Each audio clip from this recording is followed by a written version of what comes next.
Bueno, bienvenidos. Vamos a continuar. Estamos en la materia. ¿Cómo se llama la materia? Soteriología. ¿Qué cosa? El estudio de la doctrina de la salvación, ¿sí? Tenemos para mucho tiempo más. La idea es que vamos despacio, que vamos aprendiendo y conociendo lo que la palabra nos enseña.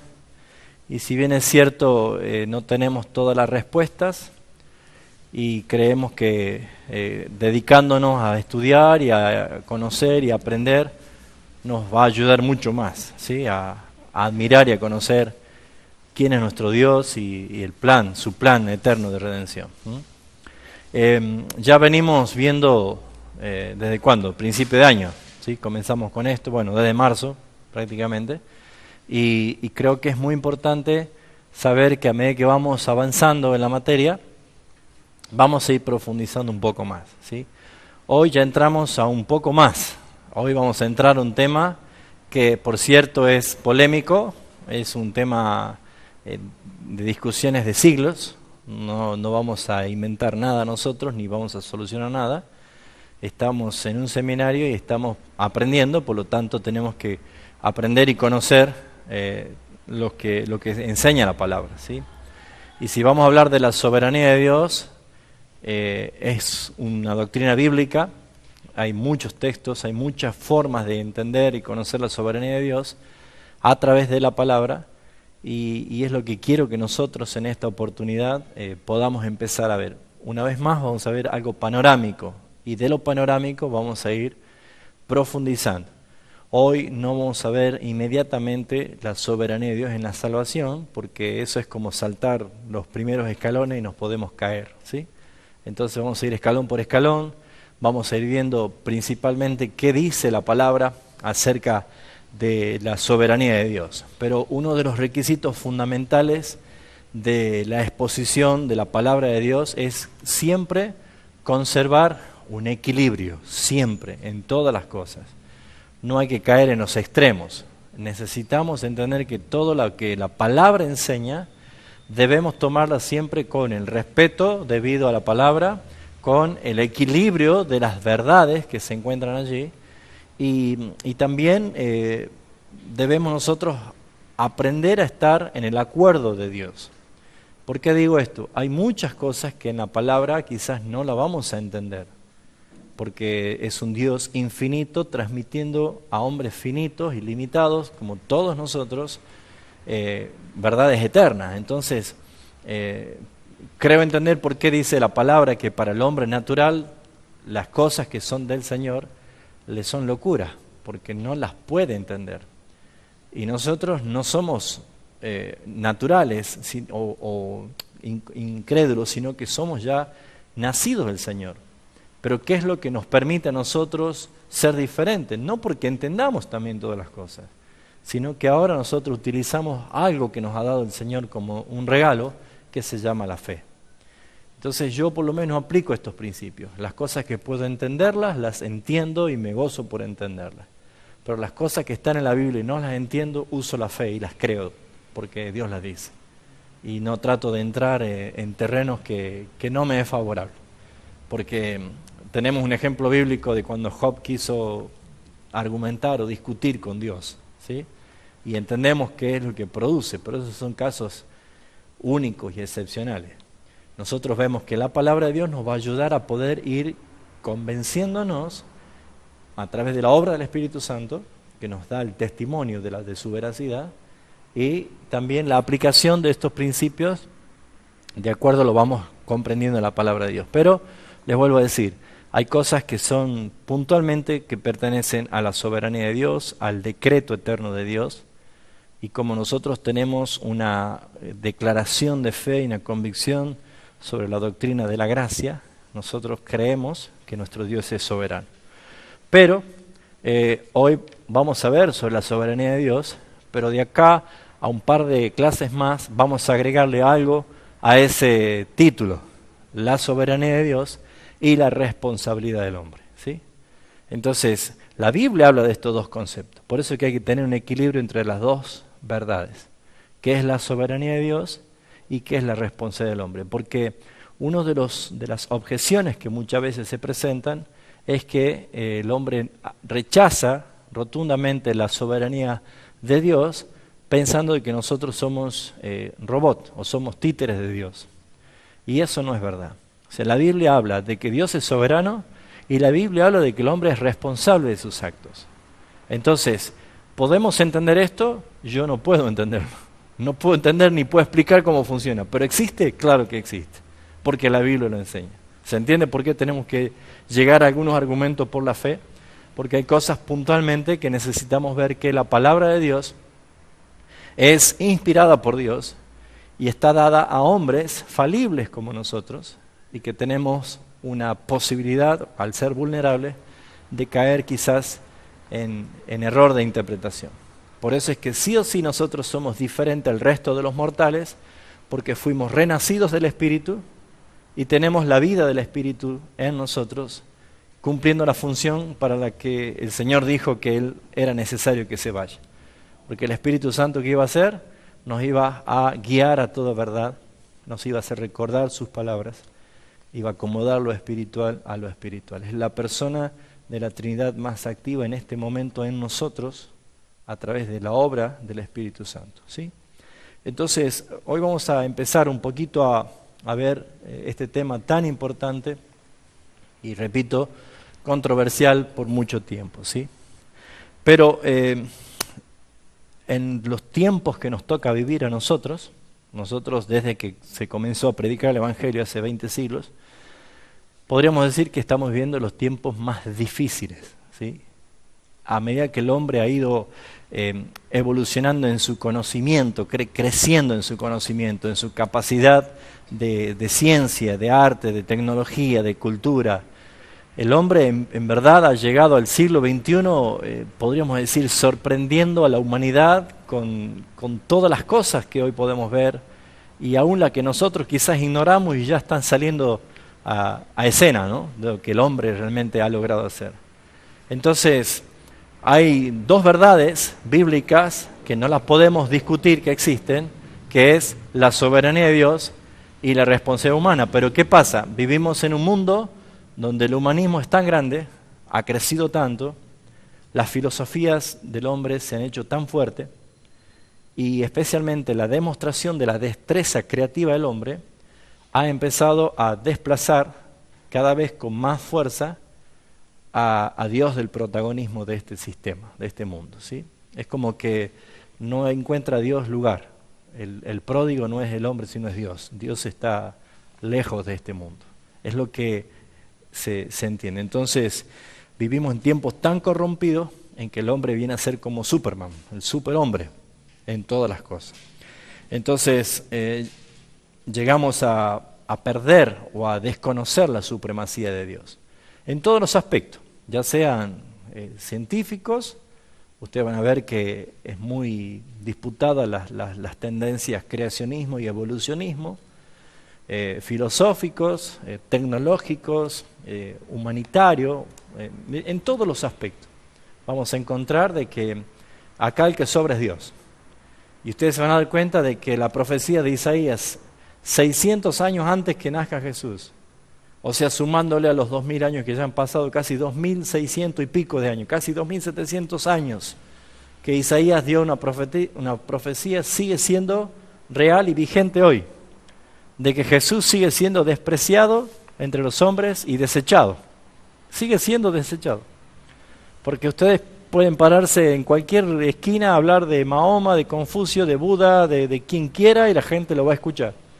Pero que mencionan la palabra Jesucristo y es suficiente para que la gente se cierre y no quiera escuchar absolutamente nada. Entonces, vamos a llegar a poder preguntarnos o a abrir un poco el abanico sobre lo que es el tema de la soberanía de Dios, y necesitamos nosotros llegar a este punto, la soberanía de Dios y nuestra época. Y ustedes se van a encontrar siempre con este modo de pensar, siempre. Ustedes van a llegar a un punto en que nos podemos preguntar, o la gente se puede preguntar, ¿quién ordena los asuntos de la tierra hoy? ¿Es Dios o es Satanás? ¿Es Dios o el diablo? La gente ve por las evidencias, la gente toma evidencias por los hechos, ya sean sucesos actuales o históricos, y saca sus conclusiones. Habrán escuchado muchas veces de que la gente se puede llegar a decir, o le habrán dicho a ustedes, y si Dios existe, ¿por qué permite tal y tal cosa? ¿Sí o no? La gente piensa así. Y llegar a pensar de que si Dios existe y permite todas estas cosas es decir, no creo en ese Dios, que es como que a Dios se le fue de las manos. Es como que Dios está ausente o ajeno a todo lo que está pasando. Sin embargo, la gente admite generalmente que Dios reina y es supremo Dios en los cielos, pero acá en la tierra, a causa otra vez del hombre, de sus filosofías, de sus conceptos, de sus religiones, de sus cosmovisiones, el hombre se niega a creer que Dios es soberano. Entonces, la ausencia de un Dios que reine, un Dios que gobierna, es prácticamente universal. Y si vamos a hablar de religión, la iglesia que se llama cristiana está incluida la iglesia romana y la iglesia protestante en sus distintas ramas. Pero la iglesia católica romana, que se llama la iglesia oficial en este mundo, hace una clara alusión de que Dios es un Dios de amor, y lo es, un Dios bueno, misericordioso, y lo es, pero se niega a ver a un Dios soberano en medio de actos terribles que están aconteciendo. ¿Dónde radica este problema? Es la falta de la palabra de Dios en el uso de su religión. Todos los reformadores, ya sea Hus, Calvino, Lutero, Erasmo, Zwinglio, cualquiera de los distintos reformadores que han habido, aún desde San Agustín de Hipona, han llegado a una comprensión de quién es Dios porque han leído la palabra, porque han llegado a la verdad de la palabra. Pero si yo como religión digo, no lean la palabra porque les va a hacer mal o los va a confundir, lean lo que nosotros damos como doctrina extra cátedra, nunca van a llegar a entender cuál es el Dios de la Biblia. Entonces, cuando uno ve lo que está pasando en este mundo, lo primero que dice, esto no está gobernado por Dios, sino que lo está gobernando el diablo. El diablo es el que hace todas estas cosas. Es la conclusión de que el hombre natural puede tener. Sin embargo, nosotros podemos ver algunos textos bíblicos, por ejemplo, 2 de Timoteo 3:13, vamos a ver algunas evidencias bíblicas. Vamos a encontrar cosas que han sido profetizadas, anunciadas de antemano, y de que está llegando en este momento, y se está viendo con mucha claridad lo que está aconteciendo. 2 de Timoteo capítulo 3, versículo 13 dice, mas los malos hombres y los engañadores irán de mal en peor, engañando y siendo engañados. Esto que fue dicho en el primer siglo en la carta de Pablo, con 20 siglos después, podemos darnos cuenta de que ha crecido tremendamente el engaño. Es algo que el Señor ya lo había profetizado en Mateo 24. Y Él comienza diciendo, mirad que nadie los engañe, porque vendrán muchos en mi nombre. Y hablarán cosas diciendo que son el Cristo. No le crean. El problema del engaño es lo que universalizó el gran error o la falta de la supremacía de Dios en todas las cosas, no porque no exista, sino porque el hombre no la reconoce. Entonces esto no es un problema únicamente de la iglesia romana, esto también es un problema de la iglesia evangélica. Porque hay muchas iglesias evangélicas que dicen que son bíblicas, pero no enseñan la Biblia. Y no leen la Biblia. No tienen el hábito de la Biblia. Es más, no tienen la conducta que tenían los hermanos del primer siglo, por ejemplo, aquellos que se les llamaron los más nobles. Los hermanos, ¿de dónde eran? ¿Se acuerdan? De Berea. ¿Qué hacían? ¿Por qué se les llamaban los más nobles a ellos? Porque después que escuchaban a Pablo, ¿qué hacían? Se iban a ver si todo lo que Pablo había dicho era escritural. Fíjense en ustedes. Hoy la gente dice sí, amén a cualquier cosa que se le dice. Y no importa que sea magia blanca, magia negra, magia roja, disfrazada de cristianismo, o llamémosles metafísica, porque de esas declaraciones positivas y todas estas cosas es metafísica pura, hasta aún el mismo ocultismo está metido dentro de las iglesias, y la ignorancia de la congregación que no tiene bases bíblicas y no tiene conocimientos bíblicos dice sí, amén a cualquier cosa. Entonces nos vamos a encontrar de que este punto de que los engañadores van a ir engañando y siendo engañados, esta es una realidad que se está viviendo.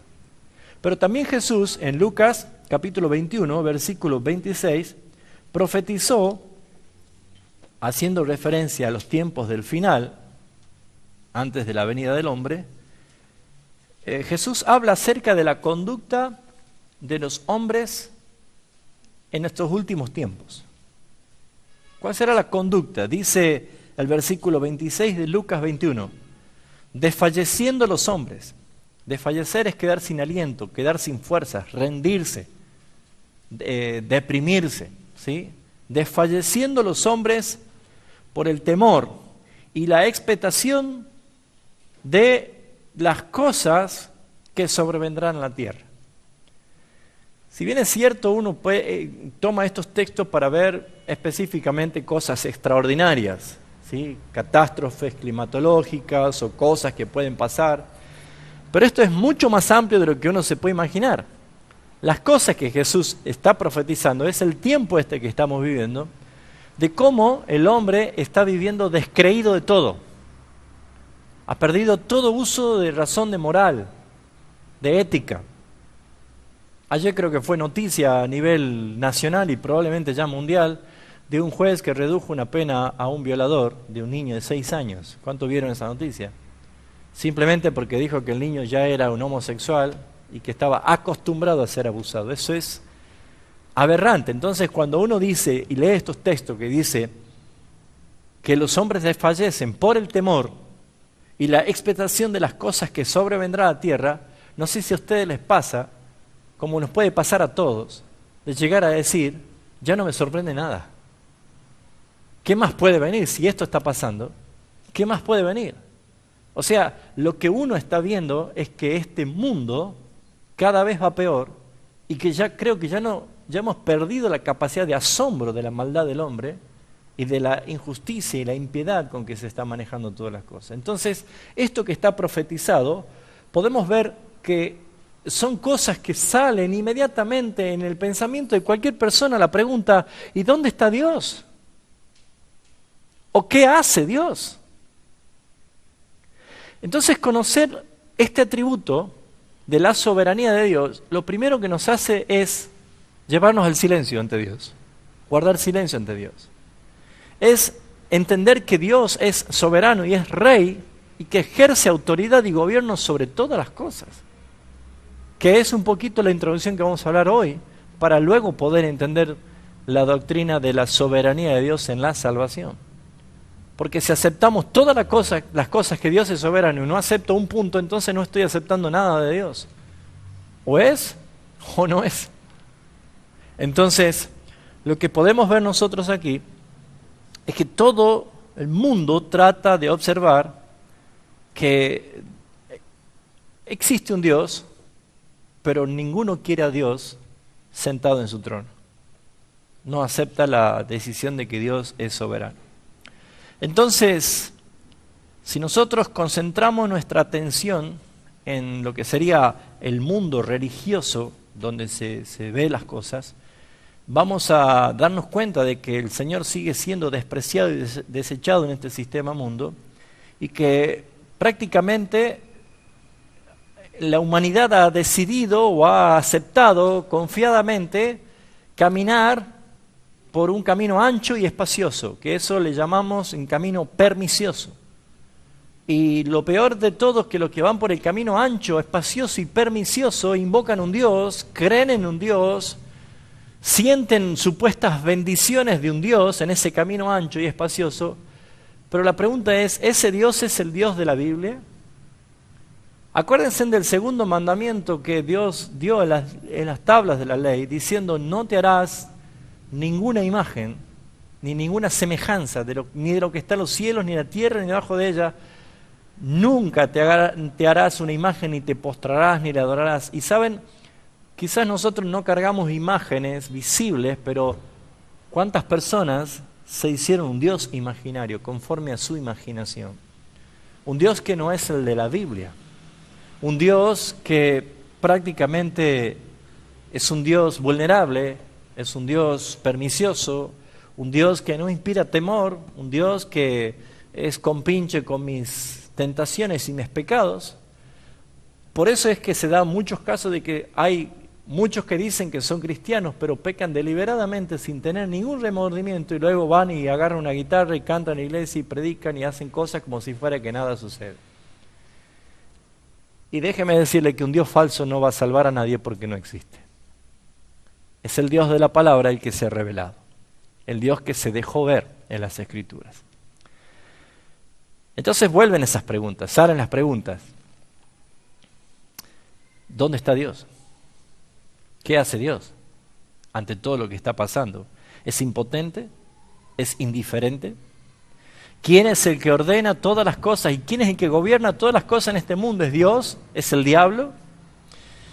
Todas estas preguntas pueden venir para que nosotros desprendamos de la palabra las respuestas. Porque una persona puede tener muy buenas preguntas y Dios a través de la palabra va a ofrecer muy buenas, grandes y excelentes respuestas. Y ahí es donde nosotros tenemos que ver el carácter de un Dios soberano.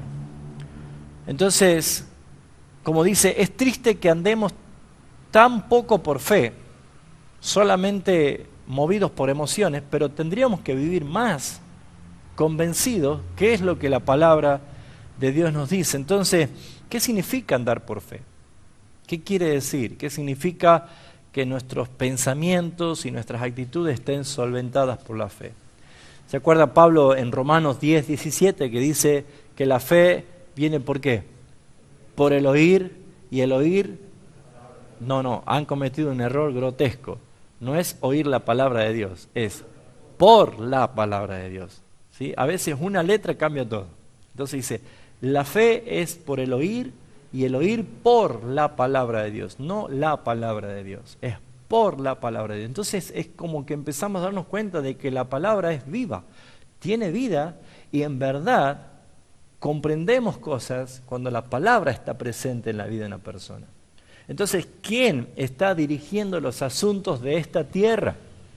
Porque si tuviéramos nosotros que ser como gerentes de una empresa y la empresa se está viniendo a pique y no está resultando la ganancia que debería tener, el gerente de la empresa va a llamar inmediatamente a una reunión al jefe de venta.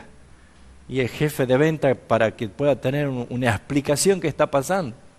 Porque el resultado de cómo va la empresa es malo.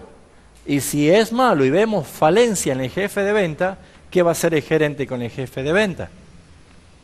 Lo va a cambiar. Le va a mandar un telegrama y lo va a cambiar. Entonces, si nosotros tenemos que sacar en forma finita quién es el responsable de todo lo que está pasando en este mundo, ¿a dónde vamos a poner nuestra mirada? Y les aseguro que cualquier persona, teniendo las dos alternativas, Dios y Satanás, ¿a quién cree que apunta el hombre haciendo cargo de que todo esto está así por culpa de quién? ¿De Dios? No, va a apuntar al diablo. Porque la imagen que tienen de Dios es otra. Pero nunca han tropezado con un texto como Amós capítulo 3, versículo 6, que dice, ¿habrá algún mal en la ciudad que no lo haya hecho yo, dice Jehová? ¿Un mal? Bueno, esos son textos que no nos gusta leerlo, que no hay que predicarlo, que no hay que enseñarlo. Como que Dios mismo dice que Él crea la luz y la adversidad. Entonces hay cosas que naturalmente la mente humana no puede aceptar porque primero hay que sacar la imagen de un Dios falso que tenemos para empezar a conocer al Dios verdadero y vivo y que todas las cosas suceden por pura soberanía de Dios. Por eso es que es importante que no pasemos por alto este tipo de doctrina para poder entender con mucha claridad la doctrina de la salvación. Dios es un Dios soberano. ¿Y qué significa soberano? Encontramos, por ejemplo, el Salmo 115, versículo 3, que dice: Dios está en los cielos y todo lo que quiso ha hecho. Eso habla de un Dios soberano. ¿Amén? ¿Vamos bien hasta acá? Voy a leer un párrafo. Si creemos en sus declaraciones claras y positivas de la palabra de Dios, no puede haber lugar a dudas. ¿Cuántos creen en la palabra de Dios? Yo no puedo decir que creo en la palabra de Dios y quiero omitir algunas partes de la palabra. No puedo andar con liquid paper o cortando o recortando texto, ¿no es cierto? No se puede hacer eso. Entonces lo que vamos a ver es que si creemos en la palabra de Dios no tiene que dejar dudas. Afirman una y otra vez que Dios se sienta en su trono y que Él rige control del universo y que el cetro de mando está en sus manos. La palabra hace referencia a que Dios gobierna y que nada se escapa de Él. Que Él lo dirige todo según el puro consejo de su voluntad. Hay muchos textos que hablan de esto. Seguramente si ustedes lo han leído lo habrán corroborado. Es preciso que desde todos los púlpitos se enseñe a gran voz y a viva voz de que Dios reina y reinará por los siglos de los siglos. Por eso Daniel 11:32 dice: el pueblo que conoce a su Dios se esforzará y hará. Cuando alguien conoce a su Dios. Y nos trae a memoria la predicación de Pablo en el Areópago, allí en Atenas, cuando él dice: veo por cierto de que son muy religiosos, porque ellos adoraban a muchos dioses. Pero recorriendo entre todos sus altares, encontré un altar que estaba vacío y que decía: al Dios no conocido. ¿Y qué dice Pablo? ¿Cómo capturó la atención de los griegos? Porque los griegos son amantes del saber. ¿Y qué dice Pablo? Este Dios que ustedes adoran y no le conocen, ese es el Dios que yo predico. Se llenó el estadio. Se llenó el Areópago. ¿Por qué? Porque dice que querían saber qué quería decir este palabrero con todas esas cosas. Y cuando habla de palabrero no quiere decir como nosotros tenemos el lunfardo, el chamullador. No está diciendo eso, ¿no? Está hablando de que había alguien que traía palabras que son dignas de ser escuchadas. Y fíjense ustedes que necesitamos entender que para el hombre natural hay cosas que no las van a poder entender, pero sin embargo para los creyentes podemos decir claramente que Dios siempre dice: no temas. Porque llegar a conocer la soberanía de Dios, ¿qué produce en los hijos de Dios? Descanso, seguridad. Yo cuando empecé a conocer más la doctrina de la soberanía de Dios, a mí me dio más seguridad. Aprendí que todas las cosas suceden para bien, sea buena o sea mala. Pero todas estas cosas forman parte de a cuál es el Dios que hemos conocido, cuál es el Dios que en verdad hemos creído. Entonces, debido a que Dios es santo, actúa también por su santidad. Tenemos que estar nosotros claramente convencidos de lo siguiente. Es cierto, el hombre tiene voluntad, pero también Dios tiene voluntad, ¿sí? El hombre puede ejercer su voluntad como Dios puede ejercer su voluntad. El hombre está dotado por ciertos poderes. Ahora, Dios es el Todopoderoso. No podemos negar que esto es así, es una verdad. También podemos darnos cuenta nosotros de que el mundo material está regido por leyes, pero detrás de esas leyes está el legislador del mundo, que es Dios. ¿Quién es el que pone las leyes? Es el Creador, el que creó todas las cosas. Entonces, ¿por qué Dios reacciona? Porque es inherente a su propio carácter. Dios no está ajeno a las cosas que están pasando en este mundo. Dios no está ausente de las cosas que están en este mundo. Es como para preguntar o llegar quizás a pensar el por qué. Si Dios existe, pasa estas cosas. Le habrán hecho miles de veces estas preguntas o se habrán hecho estas preguntas. Pero debido al carácter santo de Dios, su ira se enciende contra el pecado. ¿Por qué hay reacción de la justicia de Dios? Porque Dios es un Dios santo y es un Dios justo. ¿Y qué provoca a Dios? Que si es santo, santo, santo, el pecado. Dios y el pecado no tienen relación. Por lo tanto, cada vez que hay provocación del pecado delante de Dios, Dios va a reaccionar con justicia a causa de su santidad y a causa de su justicia. Debido a que Dios es justo, sus juicios descienden sobre la tierra. Algunos tienen una interpretación incorrecta del juicio de Dios y creen que el juicio de Dios es únicamente cuando Cristo venga al final para juzgar al mundo. Por eso ese es titulado en la Biblia como el gran día del juicio, el gran o el juicio final. ¿Lo escucharon alguna vez decir así? Pero todos los días hay juicio de Dios. Es más, cada vez que se muere una persona es un juicio, porque la paga del pecado es la muerte. Y si bien es cierto, el hombre en Cristo tiene la garantía de la vida eterna, no quita de que el hombre, por la condición de la naturaleza corrupta de sus pecados, vamos a morir. Porque desde Adán todos mueren hasta hoy, dice la palabra. Pero también vemos nosotros de que Dios, en su soberanía, habla de que Él es el que actúa inherente a su propio carácter, haciendo uso y facultad de sus atributos ante todas las cosas. Entonces Dios también ejerce juicios correctivos. Claro que hay juicios de Dios. Juicios que ustedes lo pueden ver en el clima, calamidades y catástrofes que hay climatológicas. Hay juicios que son correctivos y temporales cuando hay situaciones en la vida, en el físico, en la salud. Y hasta creo que todos, por lo menos todos los que son bautizados en algún momento al participar de la Santa Cena, han escuchado que el pastor o el predicador o el anciano está leyendo 1 Corintios 11 y llega a un punto de decir que el que come y bebe indignamente sin discernir el cuerpo del Señor, ¿qué está haciendo? Juicio come y bebe para sí. Entonces dice, juicio uno lo relaciona con el juicio final. No, dice, por esta causa, por comer indignamente, muchos se debilitan, se enferman y se mueren. Porque la muerte para Dios no es un problema, ya está vencida por Cristo Jesús. Pero fíjese que si es cuestión de corrección, Dios puede usar hasta la muerte. Porque para Dios no es problema. ¿Se entiende lo que estoy diciendo? Entonces, estamos viendo acá la soberanía de Dios y nuestra época, nuestro mundo, el tiempo que nos toca vivir acá. Entonces, llegando al punto de definir la soberanía de Dios, encontramos un texto muy importante en Primera de Crónicas 29:11. Sí, vamos a ver ese texto que es muy significativo.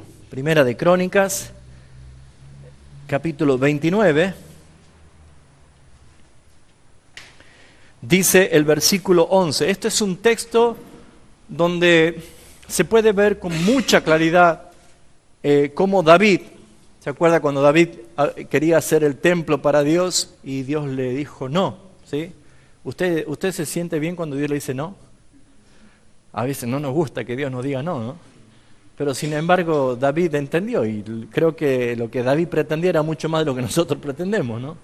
Pero Dios le dijo un no a David y sin embargo David, él en vez de quejarse o murmurar contra Dios o enojarse, hizo todo lo contrario, glorificó y engrandeció a Dios. Y una de las cosas que él hace en este versículo 11 es expresar la soberanía de Dios. Y él dice, tuya es, oh Jehová, la magnificencia y el poder, la gloria, la victoria y el honor. Fíjense ustedes que estos son atributos de alguien soberano, un rey, alguien que ejerce todo poder, toda autoridad, todo dominio.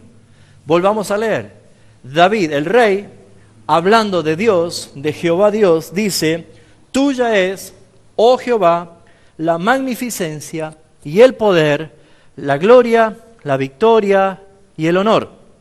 Porque todas las cosas que están en los cielos y en la tierra, ¿qué dice allí? son tuyas. Es David el que compone el Salmo 19 y dice, de Jehová es la tierra y su plenitud, el mundo y los que en él habitan. Todo es del Señor. Y él es el que está diciendo, porque todas las cosas que están en los cielos y en la tierra son tuyas.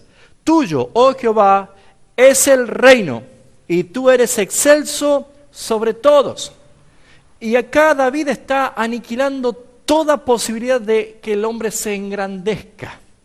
David está aniquilando toda soberbia del hombre al reconocer que Dios es el único soberano.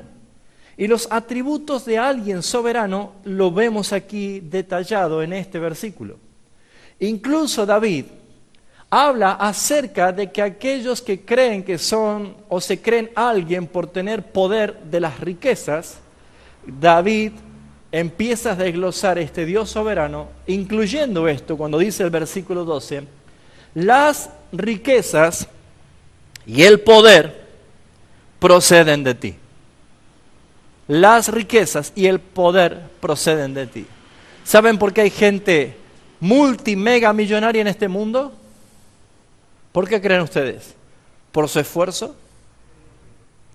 Porque Dios se lo concedió. Porque las riquezas y el poder proceden de ti.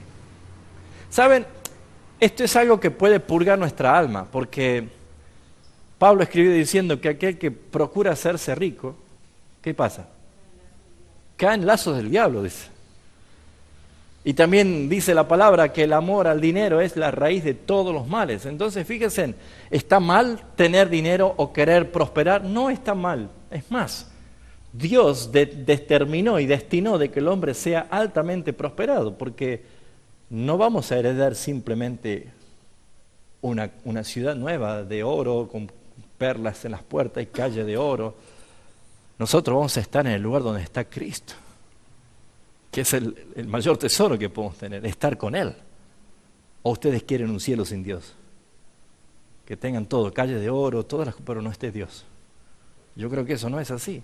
Ahora, fíjense ustedes, Abraham fue riquísimo porque Dios lo enriqueció. Isaac, Jacob, podemos ver David, Salomón, la riqueza de Salomón. Y podemos ver que para Dios no es un problema. Es más, Dios creó un Edén y en el Edén lo puso al hombre. Y Edén significa lugar de delicias. Entonces, no es un problema para Dios que el hombre sea prosperado. El tema es que Dios, siendo soberano, sabe a quién va a dar y a quién no. Y si yo no tengo esas riquezas es porque Dios sabe que no me va a hacer bien. Entonces, si no lo tengo, gracias, Señor. Y el día que llega, por esfuerzo, tampoco es estar tirado y decir, Señor, hazme rico alguna vez, sino que realmente es que Dios ve la producción que nosotros tenemos. Para Dios no hay ningún problema. Pero fíjese en relación a las riquezas con el poder. ¿Vio que así se mueven los países? Los hombres poderosos, ¿a quién se le llaman? ¿A que tiran así telaraña? No, ¿a qué le llaman poderosos? A los ricos. A los ricos. Y acá, David, inspirado por el Espíritu de Dios, proclamando que Dios es soberano, aniquila la posibilidad de que el hombre pueda jactarse por lo que tiene. Y dice, las riquezas y el poder proceden de ti. Y tú dominas sobre todo, y en tu mano está la fuerza y el poder, y en tu mano el hacer grande y el dar poder a todos. ¿De quién proviene todo esto? De Dios. Él es soberano. Ahora pues, Dios nuestro, nosotros alabamos y loamos tu glorioso nombre. Porque ¿quién soy yo? Fíjese en el rey David, el que escribió en el Salmo 22, versículo 6. Yo soy un gusano, no soy un hombre. David decía esto. Y él dice, ¿quién soy yo? ¿Y quién es mi pueblo para que pudiese ofrecer voluntariamente cosas semejantes? Y David es como que abre ante todos los ojos y ante todos los que conocemos o leemos estos textos, dónde está el secreto de un corazón conforme al del Señor que tiene David. Él dice, porque todo es tuyo y de lo recibido de tu mano lo damos. Ese es el problema que tiene el hombre. El apóstol Juan en su primera carta dice, porque los deseos de los ojos, la vanagloria de este mundo y los deseos de la carne no provienen de Dios, no proviene del Padre, sino del mundo. Entonces, estamos viendo que hay textos que hablan de un Dios soberano. Y como David estaba apuntando a que el hombre no puede jactarse bajo ningún aspecto ante la presencia de Dios por lo que él es o lo que él tiene, sino que es Dios el que da todas las cosas, hay un ejemplo bíblico muy claro, que lo hemos mencionado muchas veces, del hombre más poderoso y más soberbio que existía en aquel momento en este mundo, llamado o conocido como el rey del gran imperio de Babilonia, llamado el rey Nabucodonosor. Y Daniel capítulo 4 relata y narra una carta que escribe el rey Nabucodonosor después de algo que le sucedió. Si ustedes se ponen a ver, el capítulo 4 dice, Nabucodonosor, rey, a todos los pueblos, ancianos y lenguas que moran en toda la tierra, sea paz multiplicada. Esto es una carta, ¿sí? ¿A quién la dirige? ¿A quién la dirige? Diga conmigo a mí. Porque acá nos incluye, ¿o no? Naciones, todas las naciones, pueblos, lenguas, todo. A mí. O sea, nosotros estamos leyendo la carta de Nabucodonosor, inspirada por el Señor, obviamente, y está acá, ¿no es cierto? Ahora, él comienza a hablar, y no voy a leer todo el capítulo, muchos de ustedes deben saber. Cuenta cómo él decía que estaba floreciente en su palacio, y él decía, no hay otro como yo. Él se hacía llamar rey de reyes y señor de señores. Él decía que él era el único, y él prácticamente se hacía llamar un Dios. Y por boca de Daniel vino una palabra y le dijo que se arrepienta, si no, Dios iba a ejercer un juicio sobre él. Pasó un año, y él seguía con la misma postura, y ¿se acuerda lo que pasó? Quedó loco. Dice, su razón fue quitada, y él pasó a ser lo como Daniel había profetizado, de que iba a ser como una bestia, iba a ser sacado de su trono, echado en el campo, le iba a crecer los pelos como plumas y sus uñas se hicieron como garra, y estaba tan loco que comía pastos como los bueyes. Esto dice el capítulo 4, después léalo usted. Y dice, hasta que pasó el tiempo profetizado, y dice, hasta que mi razón fue devuelta, dice ya en el capítulo 4, para ir a ese punto, dice el versículo 34, mas el fin de los tiempos, yo, Nabucodonosor, alcé mis ojos al cielo y mi razón fue devuelta. ¿Y qué hizo? ¿Maldijo? ¿Se enojó porque Dios lo había tratado como un loco? No. Y bendije al Altísimo y alabé y glorifiqué al que vive para siempre, cuyo dominio es sempiterno y su reino por todas las edades. ¿A quién se estaba dirigiendo? Es una transformación que había tenido delante del verdadero rey, el soberano Dios. Y Nabucodonosor, el ex soberbio, dice esto, escribe esto, versículo 35, esto subrayelo porque es el texto más esclarecedor de la soberanía de Dios. ¿Qué dice el versículo 35? Dice, todos los habitantes de la tierra son considerados como nada, y Él hace según su voluntad, subrayen eso, en el ejército del cielo y en los habitantes de la tierra, y no hay quien detenga su mano y le diga, ¿qué haces? Ese es Nabucodonosor. ¿Quién puede detener a Dios? Y el último versículo del capítulo 4, dice el versículo 37, ahora yo, Nabucodonosor, él se presenta, para que vea que es él el que escribe. Ahora yo, Nabucodonosor, alabo, engrandezco y glorifico al Rey del cielo, porque todas sus obras son verdaderas y sus caminos justos, y él puede humillar a los que andan con soberbia. Solamente un Dios soberano puede hacer esto. Entonces, fíjense ustedes, tenemos una imagen de un Dios que no puede hacer todas estas cosas.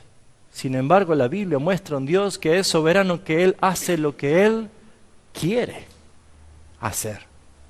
Por eso es que vamos a ver algunos ejemplos acerca de la soberanía de Dios.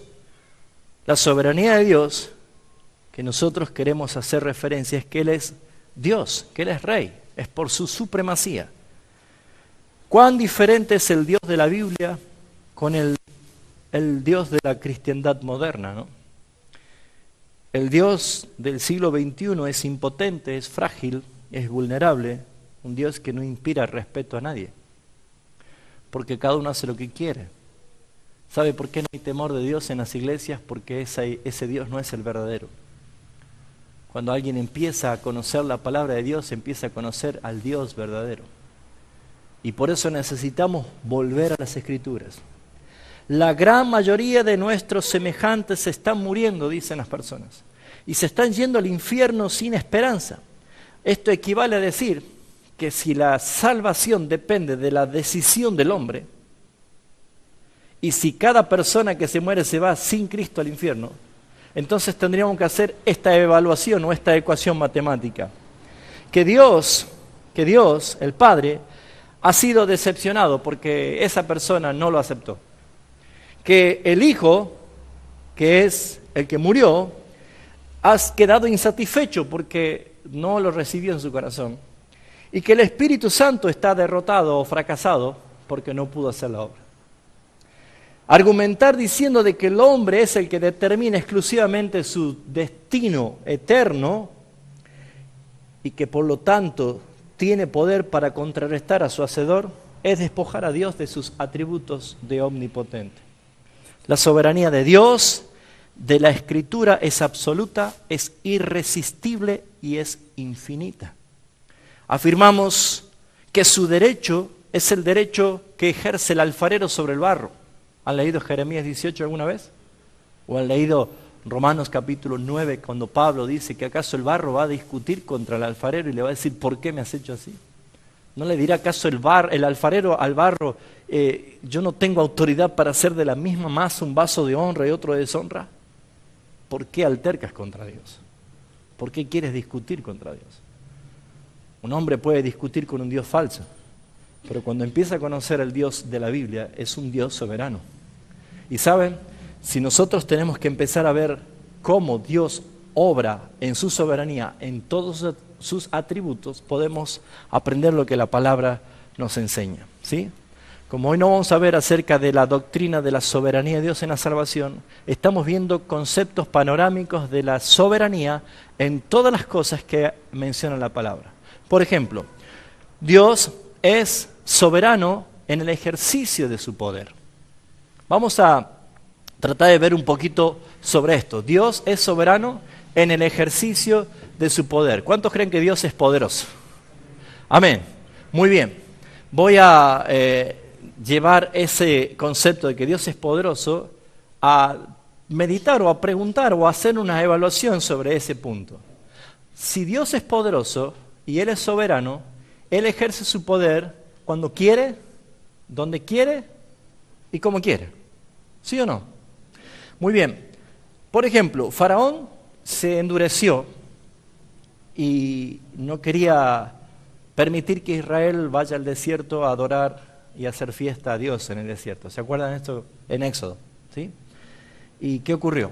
Dios ejerció su poder, libertando a su pueblo de la esclavitud y haciendo que todo el ejército y Faraón sean destruidos. Murieron todos.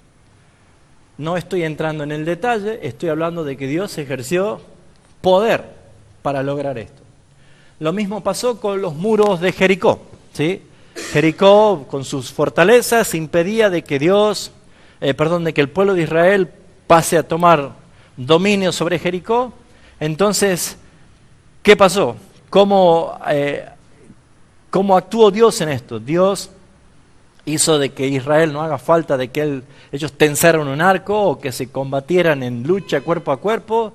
Dios usó su poder y de pronto con su mano extendida de autoridad Dios hizo que los muros cayeran.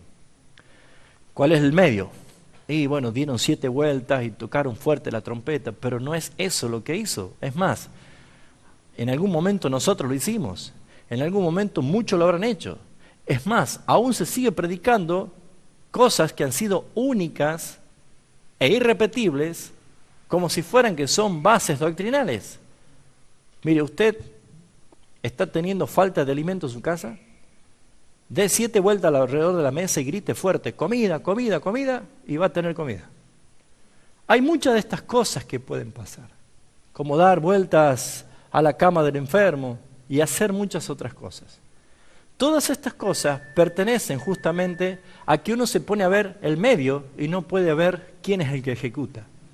Y acá no se trata de las caminatas o de las trompetas, acá se trata del poder que ejerce Dios para que esto suceda.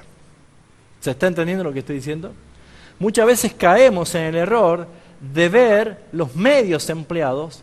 Por ejemplo, los milagros son medios de la providencia, pero ¿cuántas personas van a buscar los medios y no van a buscar a Dios? Eso es lo que Dios le dijo a esta gran multitud.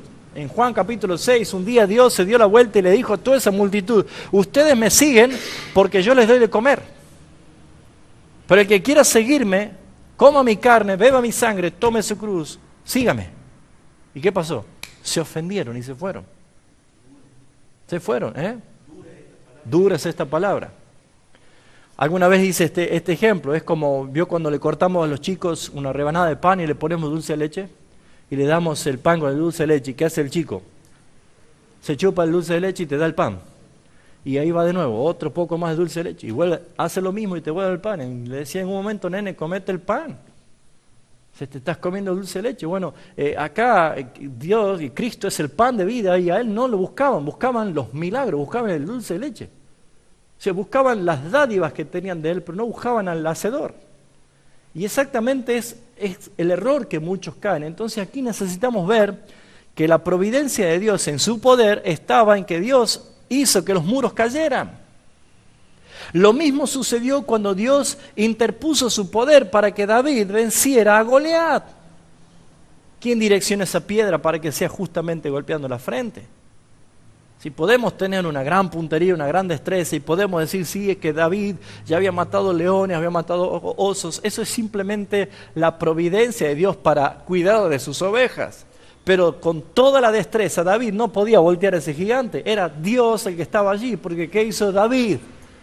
Dice, tú vienes a mí con espada y con lanza, pero yo vengo a ti en el nombre de Jehová de los ejércitos. ¿Qué estaba haciendo? Invocando el poder que lo iba a derrotar. No era ni la piedra, no era ni la onda, ni la destreza de David, ni que había matado a un león, ni nadie. Era el poder de Dios. Entonces podemos ver de que Dios en reiteradas veces usó de su poder para librar a su pueblo o a sus profetas. En el caso de Daniel, tapando las bocas de los leones. O de los 3 amigos de Daniel, en pleno horno de fuego encendido, Dios en su providencia, salvándolos por su poder. Ahora, ¿nunca te pusiste a pensar que esto es soberanía de Dios utilizando su poder como Él quiere, a quien quiere y cuando quiere? Porque así como vemos nosotros de que Dios, por ejemplo, no salvó a Esteban de ser apedreado, pero más tarde salvó a Pedro librándolo de la cárcel. ¿Por qué a uno sí y a otro no? Nosotros podemos ver cómo Dios con su poder libraba muchas veces al pueblo de Israel. ¿Se acuerda el sitio de Samaria? Cuando estaban ya desahuciados del hambre y una mamá se comió el bebé de la vecina y cuando iban a comer el bebé de la madre ¿se acuerdan de ese hecho? Es terrible, y habían 4 leprosos. Y dice, ¿para qué nos quedamos aquí? Si nos quedamos aquí nos morimos de hambre. Vamos al campamento de los sirios y si ellos tienen misericordia nos salvamos y si no, comemos allí. Y dice que cuando llegaron encontraron todo el campamento vacío, las providencias, el botín, las comidas, y los sirios.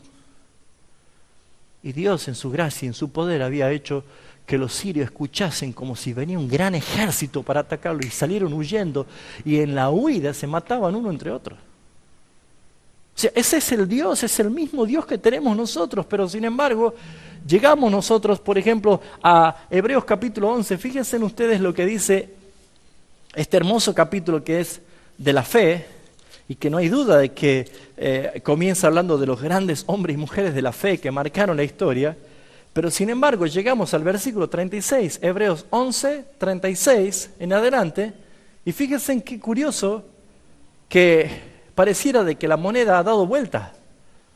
Hemos visto toda la primera parte y nos entusiasma saber todo lo que Dios hizo por ello, pero llega el versículo 36 y es como que la moneda gira y vemos la otra cara. ¿Y qué dice? Otros experimentaron vituperios y azotes, y más de esto, prisiones y cárceles.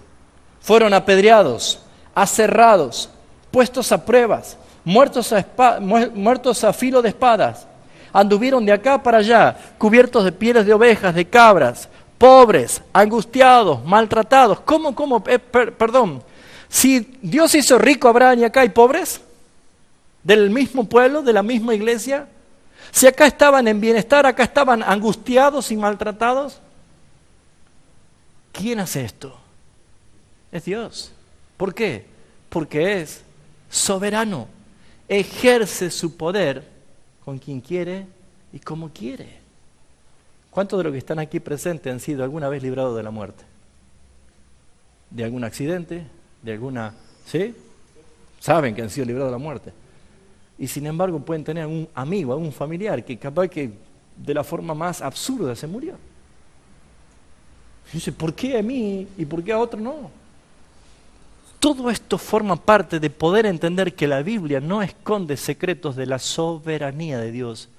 Hay un Dios soberano que está en control y ejerce control de todas las cosas. Amén. ¿Vamos bien?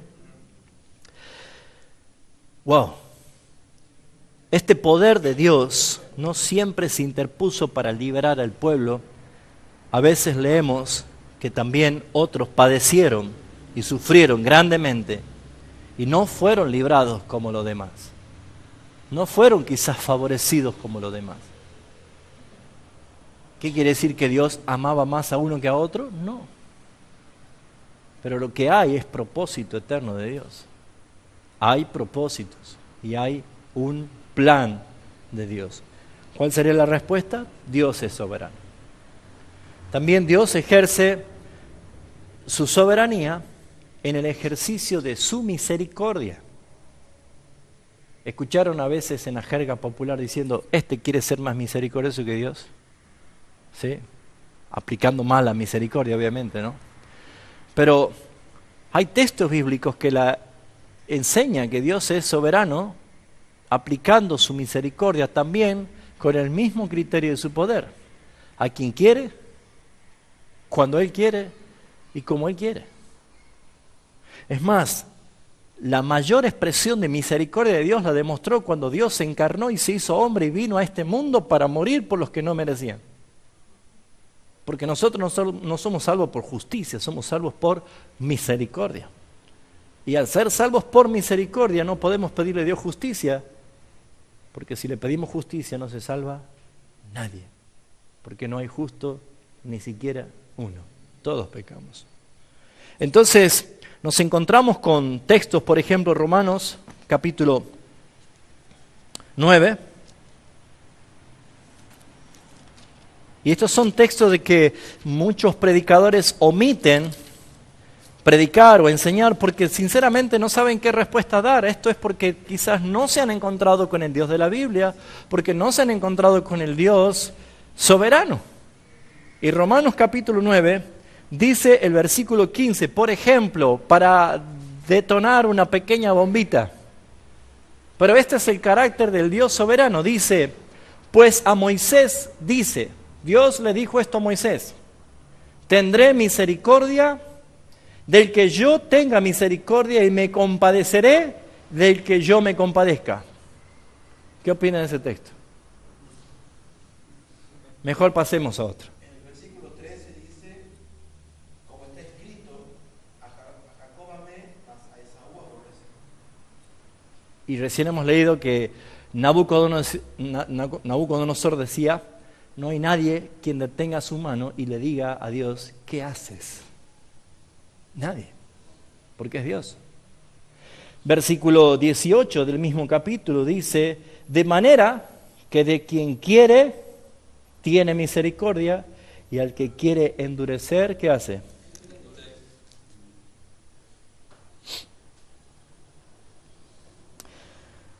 Ay. Capítulo 11, Romanos, versículo 11.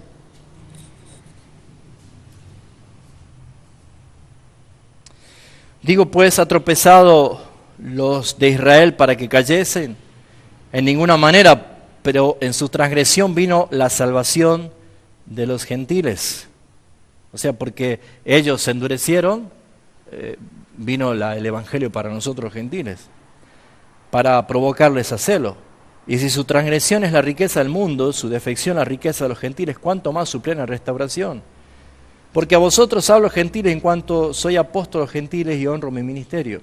Y si por alguna manera queda provocar a celos a lo de mi sangre para hacer salvo a alguno de ellos. Lo que está hablando Pablo acá diciendo es que no se jacten. Dios ha endurecido el corazón para que ustedes puedan entrar. Es soberanía de Dios. Quiero resumir un poco, hay varios textos, pero quiero resumir un poco.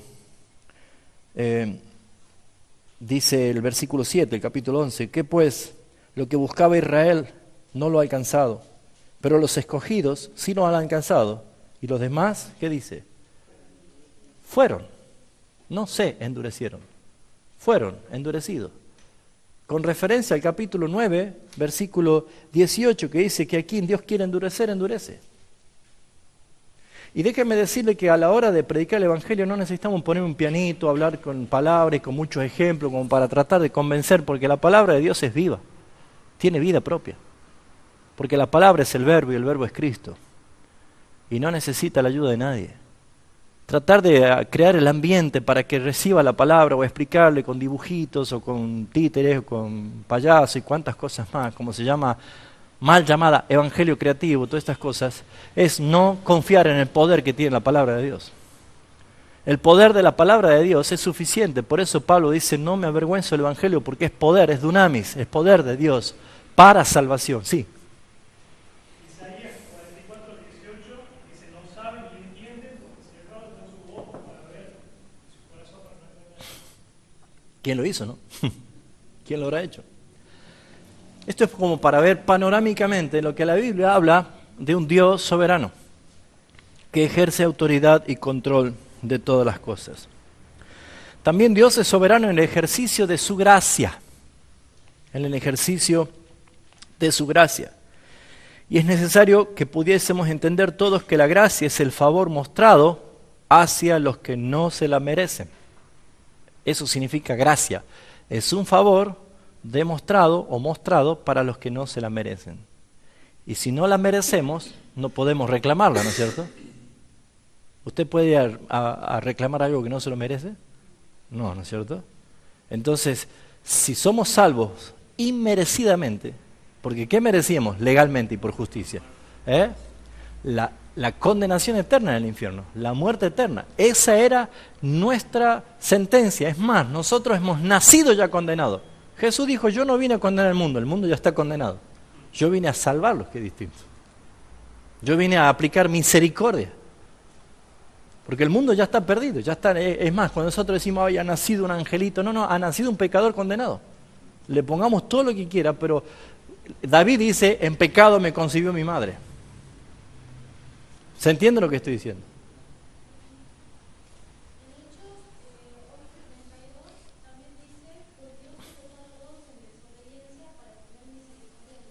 Uh-huh.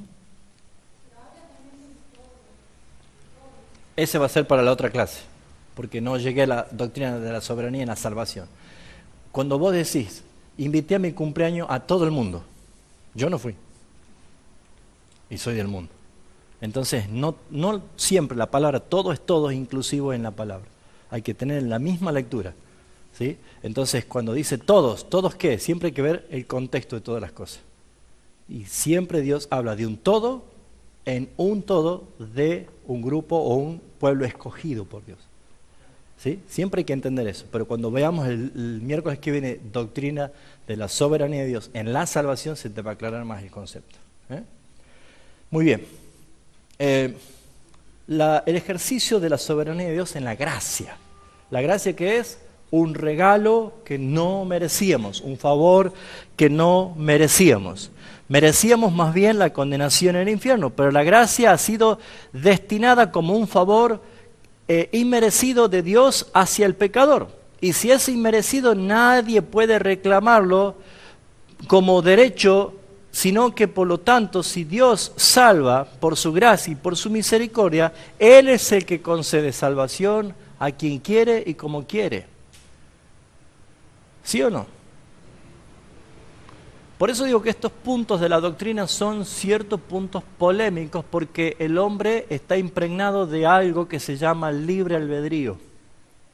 Y si bien es cierto, el libre albedrío, que es un concepto no bíblico, ya dije de quién venía, esto viene de un filósofo, ¿sí? Un padre de la filosofía llamado Freud, haciendo referencia a una terminología que no es bíblica. No dice la Biblia ni menciona libre albedrío, pero sí podemos hablar de la voluntad del hombre.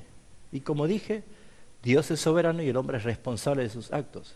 Pero el hombre puede decidir lo que quiere, todos los días decidimos, a cada momento decidimos qué comemos, qué ropa nos ponemos, a dónde vamos, y no somos títeres. Pero sin embargo el hombre está inhabilitado, según la Biblia, a buscar a Dios. Por eso ustedes habrán visto en Romanos 3:10 en adelante, que dice que no hay justo ni aun uno, no hay quien entienda, no hay quien busque a Dios, no hay quien haga lo bueno, todos se hicieron inútiles, todos. El hombre por naturaleza no busca a Dios, sino que huye de Dios. El hombre es enemigo de Dios. Siempre hablando de ¿qué? Del Dios de la Biblia, no del Dios de su imaginación. Porque con el Dios de su imaginación está feliz. Es el Dios compinche, el Dios que mira para otro lado cuando yo estoy pecando. El Dios que me permite hacer todo. Ese es el Dios falso de la imaginación.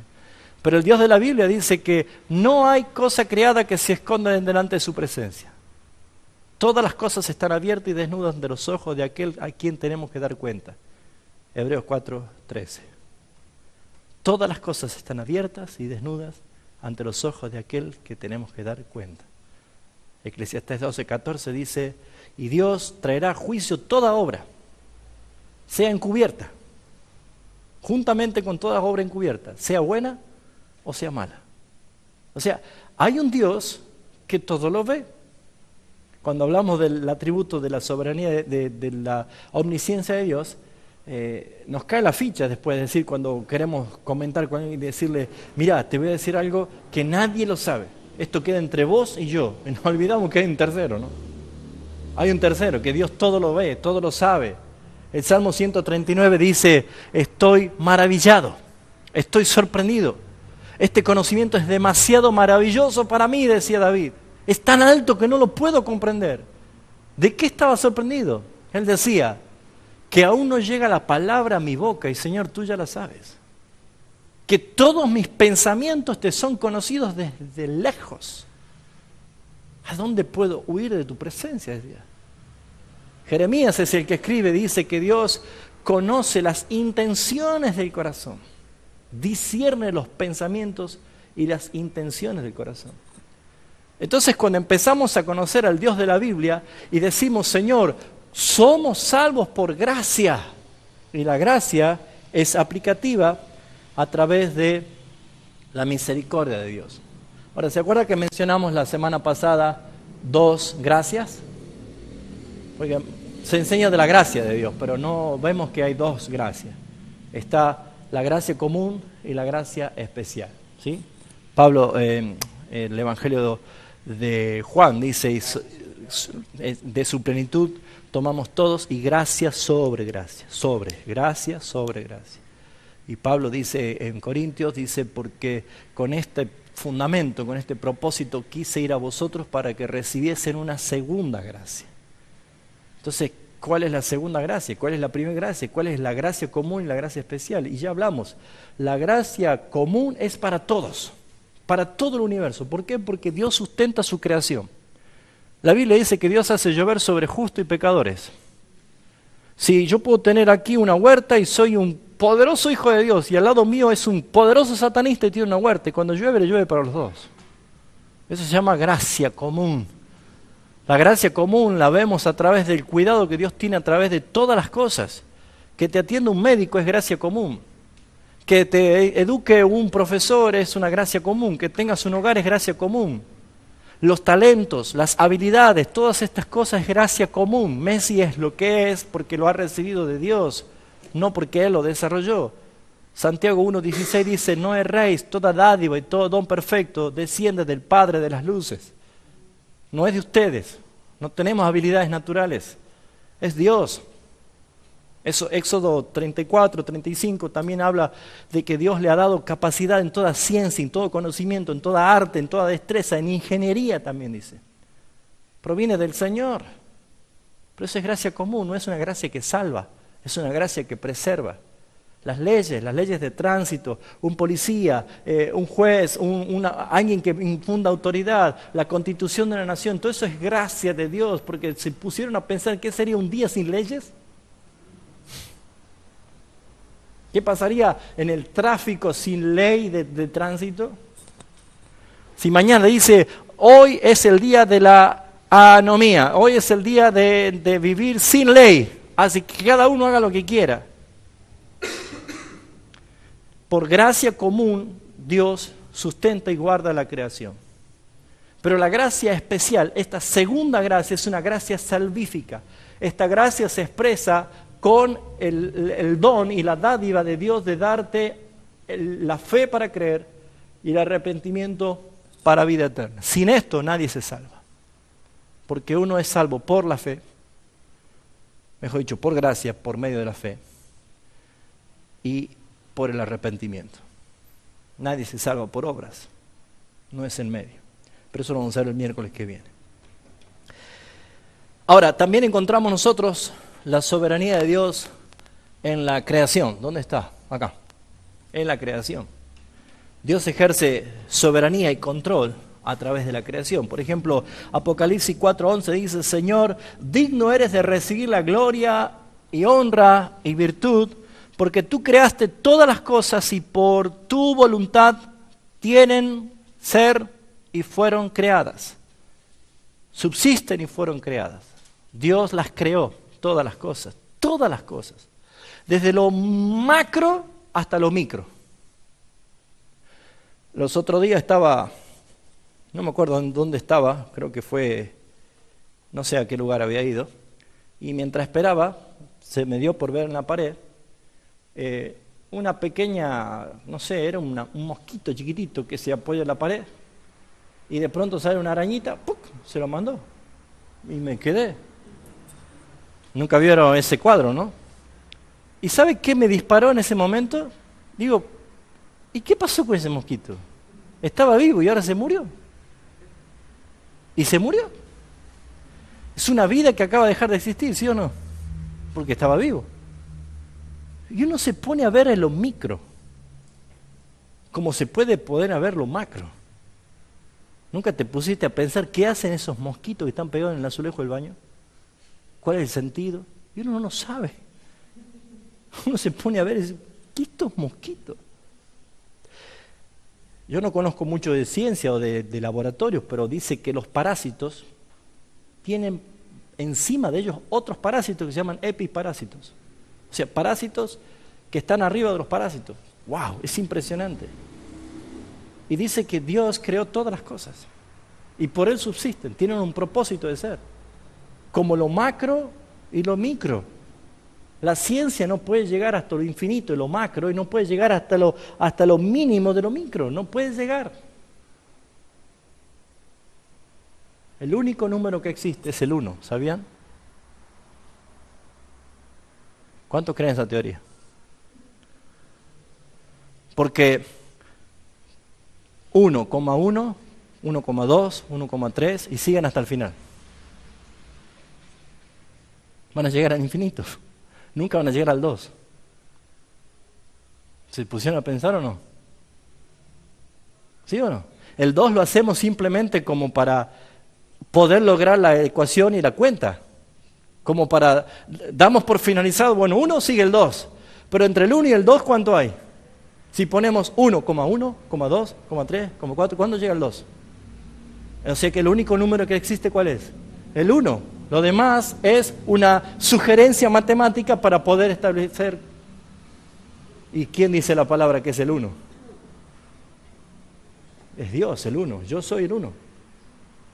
Como Él dijo, yo soy el alfa. Yo soy el omega.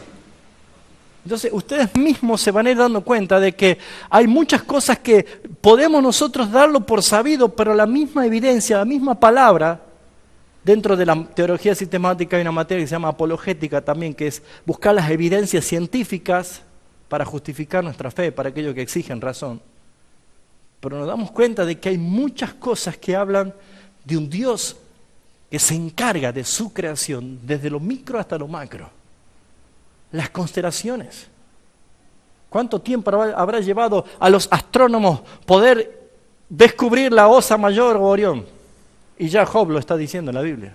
Y Job contemporáneo a Abraham, época de Abraham, principio de tiempo. Y ya Job habla de las constelaciones de la Osa Mayor y de Orión. Entonces, todas estas cosas están puestas como un Dios que ejerce control sobre todas las cosas. La Biblia enseña que antes de Génesis 1:1, cuando no existía nada, existía todo. Pero ¿dónde estaba ese todo? En Dios, porque Dios es autoexistente y todo estaba en Él. Todo fue planificado por Él. La Biblia dice que Dios habita en la eternidad. No, dice que la eternidad habita en Dios. ¿Usted puede darse cuenta de esta magnitud? Entonces no es el Dios que yo me lo tengo en el coco imaginado. Cuando empiezo a conocer el Dios de la palabra, tiene que infundir un temor santo y reverente y una acción de gracia que no nos alcance una eternidad para agradecer porque Él nos escogió para salvación. No fuimos nosotros. Jesús los dio a conocer diciendo, vosotros no me elegiste a mí, yo los elegí a vosotros. Y es el punto en el cual debemos nosotros aceptar y creer y glorificar la soberanía de Dios. Todo estaba en Dios. Aún en aquel tiempo Dios siempre ha sido soberano, por más que nada existía, pero fíjense, Él de la nada hizo todo. Él dijo, sea, y fue hecho. Todas las ciencias y todas las probabilidades que exponen las ciencias son teorías. Pero la Biblia comienza diciendo, ya que es inerrante e infalible, la Biblia dice, en el principio creó Dios los cielos y la tierra. No es una teoría. La Biblia lo expone y lo manifiesta así. ¿Vamos bien hasta acá? ¿Seguro? ¿Me dan 5 minutos más? ¿Cuánto me dan 5? 10, 20, 30. Vamos sumando. Hay un muy bonito salmo que habla de la creación guardada y protegida por Dios. El Salmo 104. Es muy bonito, en verdad. Les recomiendo que lo lean todo. Pero, por ejemplo, dice, el título dice, Dios cuida de su creación. Es Dios el que cuida su creación. Y, por ejemplo, como para resumir, versículo 5 dice, Él fundó la tierra sobre sus cimientos y no será jamás removida. Con el abismo como con vestido la cubre, sobre sus montes estaban las aguas. A tu reprensión huyeron y el sonido de tus truenos se apresuraron. Subieron los montes y descendieron los valles. Está hablando de cómo fue la creación, ¿no? Al sonido de la voz empezó a pasar todo esto. Versículo 9, le pusiste término, lo cual no traspasarán, ni volverán a cubrir la tierra. Pero tú eres el que envía las fuentes por los arroyos, van entre los montes, dan a beber a todas las bestias del campo, mitigan la sed de los asnos monteses, a sus orillas habitan las aves de los cielos, cantan entre las ramas. Él riega los montes por sus aposentos, Él del fruto de sus obras se sacia la tierra. Él hace producir el heno para las bestias, la hierba para el servicio del hombre, sacando pan de la tierra, y el vino que alegra el corazón del hombre, el aceite que hace brillar el rostro, el pan que sustenta la vida del hombre, se llena de savia los árboles de Jehová, los cedros del Líbano que él plantó. Allí anidan las aves, en las hayas hacen las casas, las cigüeñas, en los montes altos las cabras monteses, las peñas madrigueras para los conejos, hizo la luna para los tiempos, el sol que conoce el ocaso, y empieza a nombrar, wow, decimos, este es Dios, soberano en su creación, un Dios que sobrepasa todo entendimiento, es el Dios que tiene cuidado de su creación. Pero también podemos ver nosotros que hay un Dios que manifiesta su providencia en todas las cosas a través de su soberanía. Por ejemplo, Dios gobierna la materia inanimada. Esto lo vemos en la palabra. Dios tiene autoridad sobre la materia inanimada, todo es creación. Por ejemplo, hay un texto claro que dice, porque Él dijo y fue hecho y mandó y existió. Así declara el salmista, ¿no? Pero, por ejemplo, observamos cuando las aguas del Mar Rojo se dividieron para que los israelitas pasaran en seco. Las aguas obedecieron su creación.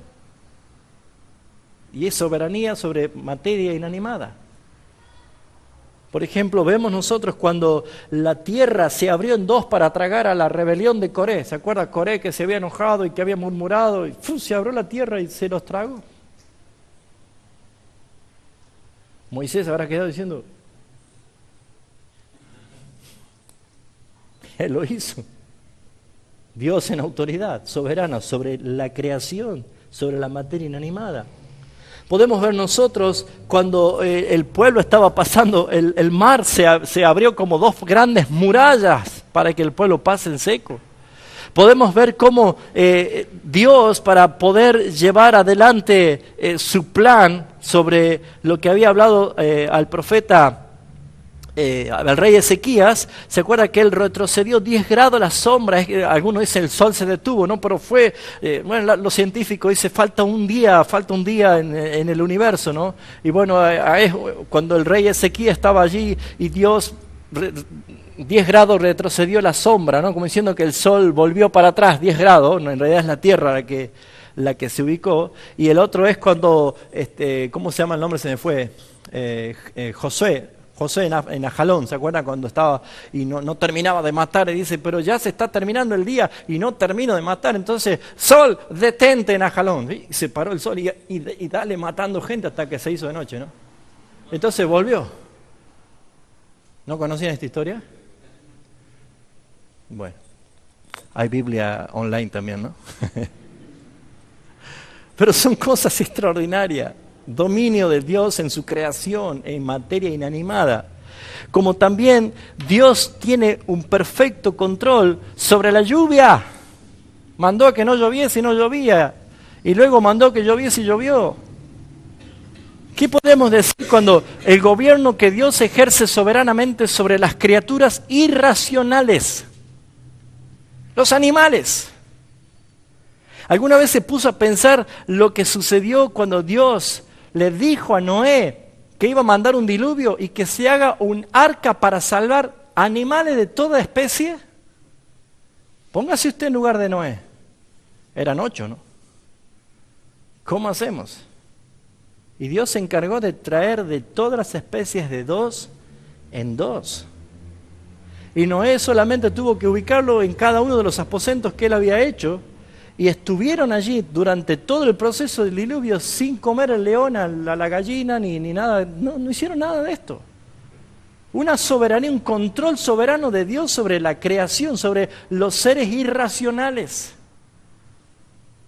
Como cuando Dios utilizó a una burra para hablarle al profeta que estaba enceguecido por el soborno. ¿Se acuerdan de Balaam? ¿Cuántos conocen la historia de Balaam y Balac? Balaam era el profeta de Dios, y el rey Balac había visto que el pueblo de Israel era mucho, entonces manda a sobornar al profeta de Dios con muy buenas cosas llenas de oro, y le dice, todo esto te voy a dar si tú vienes y me maldices a Israel. O sea, lo quería sobornar para que el profeta vaya, se suba a un monte y lo maldiga al pueblo de Israel. Veía todo, ¿no es cierto?, el soborno, y dice, voy a ver qué me dice Dios. Y se va a consultarle, y ¿qué le dice el Señor? No vayas, porque tú no vas a maldecir a quien yo he bendecido.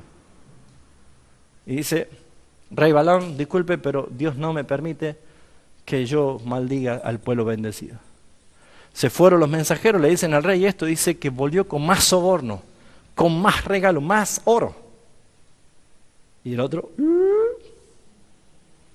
¿y qué dice? Voy a ver qué me dice ahora. ¿Le iba a cambiar de opinión? No. Su corazón ya estaba ahí, ¿no? ¿Y qué le dijo Dios? Ve. ¿Por qué Dios le dice que vaya? Porque sabía que ya su corazón estaba ahí. Pero ¿qué dice Dios? Ve, pero dirás todo lo que yo te mande. Iba tan, dice Balaam, iba tan enceguecido por llegar para cumplir lo que el rey le decía. Iba arriba de la burra y que dice que de pronto se le aparece el ángel de Jehová y la burra lo veía el ángel y el profeta no lo veía el ángel y la burra se asusta tanto que se tira contra la piedra, una roca, y le aprieta la pierna. Y se enoja Balaam y le dice, ¿por qué me has hecho esto? Y le empieza a dar de azote a la burra. Y la burra le dice, ¿qué te hice yo? ¿Y cómo no querés que te castigue? Y le entraba a dar. Yo te he criado, dice, y ahora me haces esto. El profeta estaba discutiendo con una burra que le hablaba en hebreo y él no se daba cuenta. Dios hizo hablar a una burra. Lean después la historia, número 22. Lean la Biblia.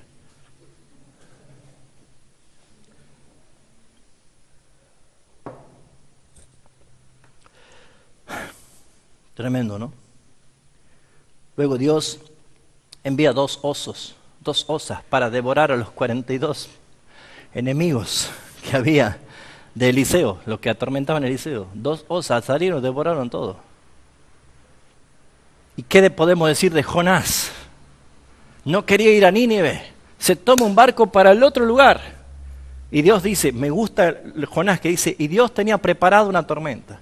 Y Dios tenía preparado un gran pez. Y Dios, todo tenía preparado Dios. Y se lo tragó el pez. No dice una ballena, pero dice un gran pez. Se puede entender que es una ballena. Se lo tragó el profeta. No había GPS en esa época, ¿no? Pero ¿dónde lo dejó? Al profeta. En el puerto de Nínive. Ahí lo vomitó. Es como que Dios le dijo, vas en barco, vas en ballena, pero vas a llegar. Pero vas a llegar. Y fíjense ustedes que Dios utilizó soberanamente a animales, creación irracional, para cumplir su propósito. ¿Puede empezar a darse cuenta la magnitud de quién es Dios? Que no suceden cosas por casualidad, sino que hay un Dios soberano que está en perfecto control de todas las cosas. Mandó avispas para picar. Jesús estaba entrando a Jerusalén y Pedro le dice, maestro, hay que pagar el impuesto del templo. Y dice el Señor, en vez de decirle, Judas era el tesorero, él tenía la bolsa, en vez de decirle, anda a pedir a Judas y pagá, él le dice algo, fíjese, anda al lago, tira el anzuelo y pesca. Y el primer pez que saqué abrió la boca y va a encontrar 2 monedas. Mire el monedero que tenía el Señor, ¿no? Y andá y pagá para vos y para mí. Y Pedro fue y echó el anzuelo y pescó. Y abrió en la boca al pez y había 2 monedas. No me diga que estas cosas no nos sorprenden. Esto es asombroso. El que se aburre leyendo la Biblia porque no tiene el Espíritu Santo. Pero la palabra de Dios tiene un alto nivel de aventura, hermano, valga la palabra. Porque uno conoce la grandeza de Dios y el dominio y el control de todas las cosas. Hágase el ejercicio de empezar a ver lo grandioso que es Dios y Él se revela, porque la Biblia es la historia de Dios. Él se muestra, Él se revela y mostrando a Jesucristo como el Rey.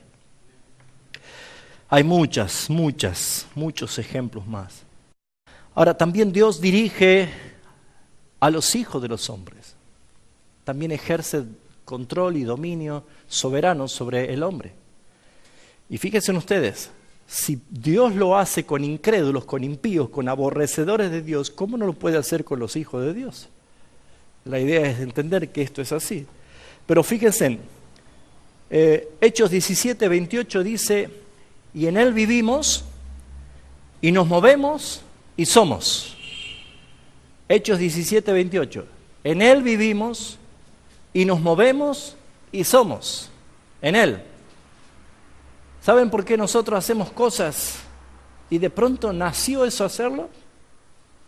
Pablo dice en Filipenses, porque Él produce en nosotros el querer como el hacer por su buena voluntad. Él es el que hace esto en nosotros.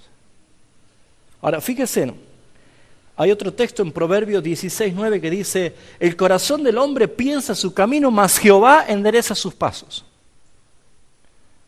Jehová endereza sus pasos. Vio que hay hermanos que todavía no se acostumbran y dicen, suerte, suerte. Nosotros ya más cancheros decimos, si Dios así lo quiere, ¿no es cierto? O los bendecimos. Pero es muy común decir suerte. Y pensar que la suerte es algo al azar, pero también Proverbio dice que el hombre echa la suerte en su regazo, pero de Dios es la decisión. Ni siquiera la suerte es suerte, porque no hay nada que sea al azar. No hay ningún detalle que se le escape al Dios soberano. Hasta la suerte, hasta el cara seca que usted hace, ¿no? A ver, cara o seca. La Biblia dice que de Dios es el resultado del azar. Y todo esto tenemos que tener bien en claro que Dios es soberano sobre todas las cosas. El hombre decide su camino, pero Dios endereza los pasos.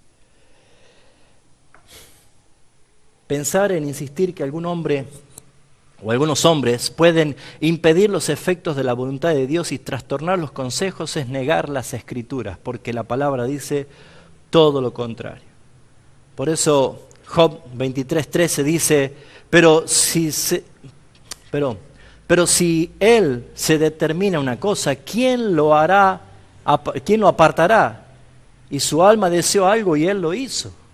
Nadie puede desistir lo que Dios propuso en su corazón. Entonces, ¿qué podemos ver como ejemplo de cómo Dios ejerce autoridad sobre incluso los hombres? Un día Nimrod, con todos sus séquitos, ¿saben quién era Nimrod?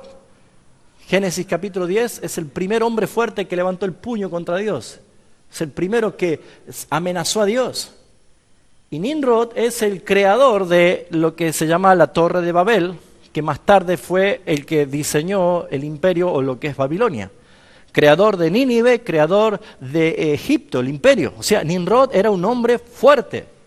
Y él dijo un día, vamos a levantar una torre que llegue al cielo. Y según Génesis capítulo 11 dice que Dios vio desde los cielos lo que hacían y dijo, descendamos y arruinemos allí sus planes, porque nada les hará desistir de lo que han pensado hacer, dice. Entonces, ¿qué hizo Dios?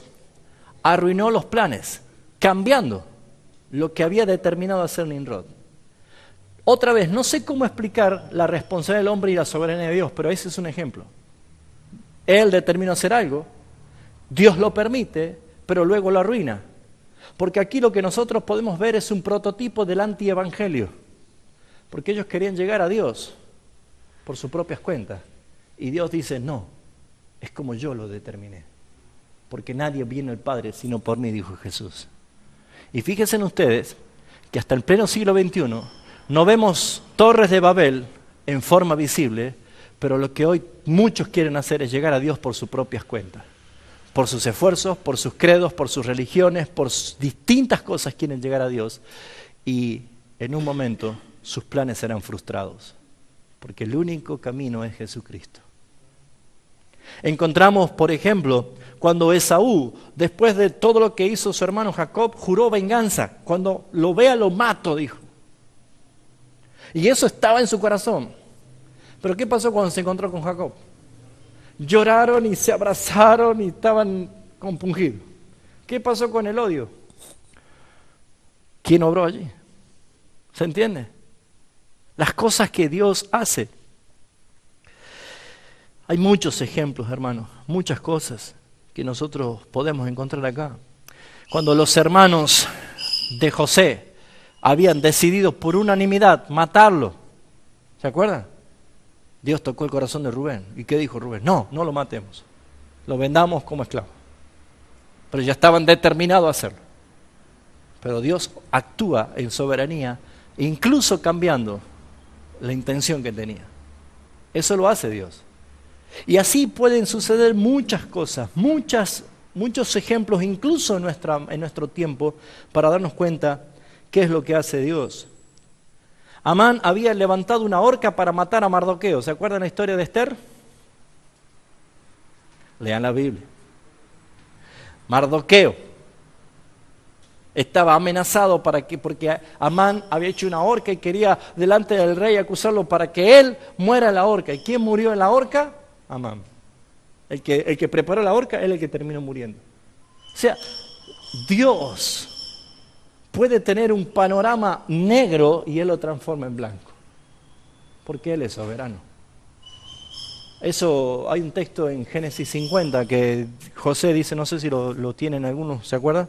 Génesis 50, a ver, que José, cuando se da a conocer a sus hermanos,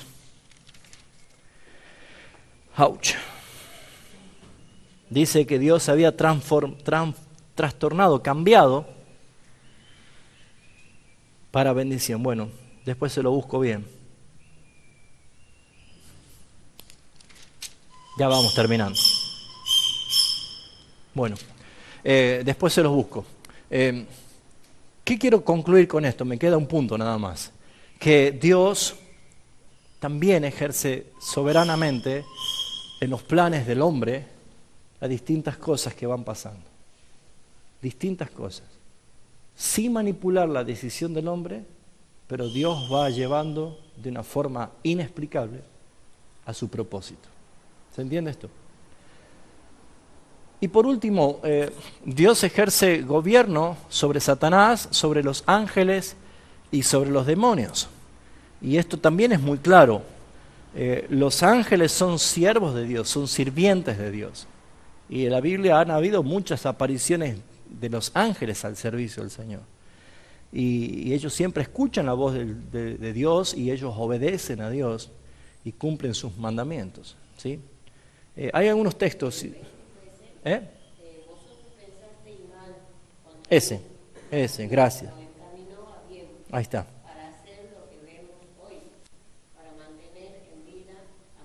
Ese es el texto, Isaías 50:20, ¿sí? Vosotros pensaste hacer mal contra mí, pero Dios lo encaminó para mi bien, ¿sí? Eso lo hace Dios. Es más, ni siquiera, a lo mejor ni cuenta nos dimos de las cosas que el Señor nos salvó.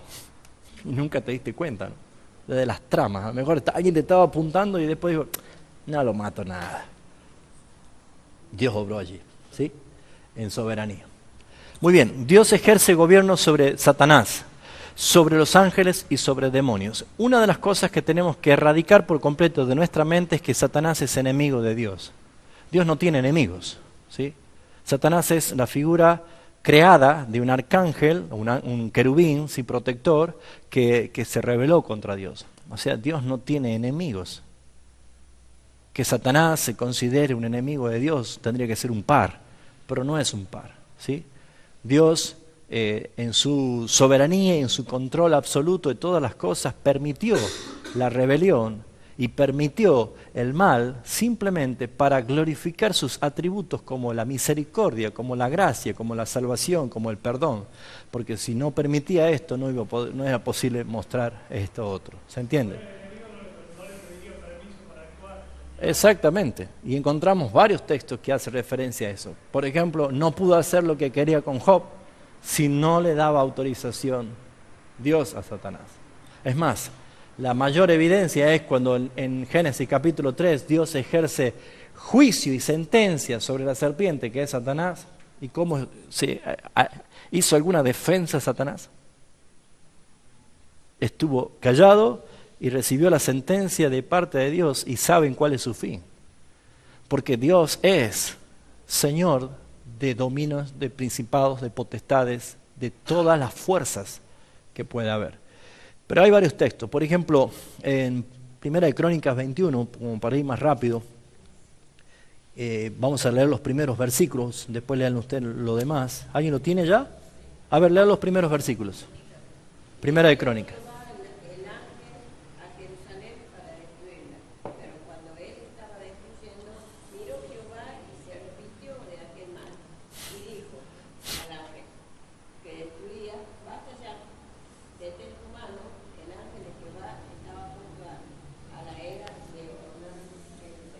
Muy bien, acá encontramos un concepto que probablemente se nos cae de la imagen del angelito, ¿no? El angelito que está a la par de la cama y te acaricia la cabeza mientras dormís y te besa la frente y te tapa después con la colchita y dices, ¡ay, el angelito de la guardia! Bueno, acá el ángel de parte de Dios mandó a matar y estaba el ángel matando gente y dice Dios, ¡basta, ya está! Pero esos conceptos no encaja aquí porque tenemos argumentos y tenemos fortaleza de argumentos que no son bíblicos. Esos son los cuentitos de la abuela, son muchas de estas cosas. Si bien es cierto, Dios envía a sus ángeles que acampan alrededor tuyo y te defiende, y es verdad. Pero acá encontramos un texto de que Dios mandó a su ángel y estaba haciendo una gran mortandad. Y que Dios le dijo, ya está, basta. El ángel es un enviado obediente del mandato de Dios. Veamos otro ejemplo, Hechos 12:11. ¿Se acuerdan cuando Pedro estaba encarcelado? ¿Alguien lo tiene? ¿Qué dice? ¿Quién lo tiene? Cuando Pedro estaba encarcelado y la iglesia oraba por él.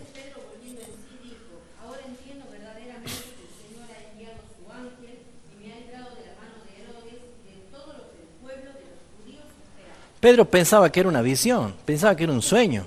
Estaba con cadenas, con custodia, todo, y de pronto las cadenas se caen, él ve a una figura, empieza a caminar, las puertas se le abrían, y llega a la calle y dice, y volviendo en sí, dice, ¡wow!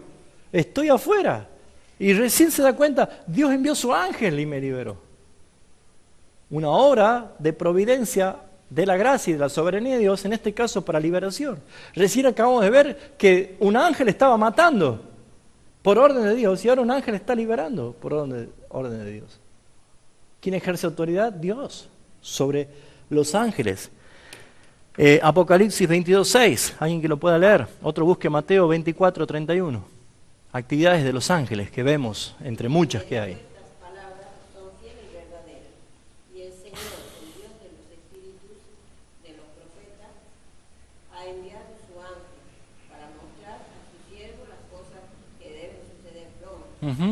Sus ángeles, en este caso como mensajeros que portaban un mensaje, ¿sí? Y para completar Mateo 24:31, no sé si alguien lo tiene, pero está hablando ya de la actividad de los ángeles el día que Cristo venga por segunda vez a la tierra. ¿Qué hará? ¿Alguien lo tiene?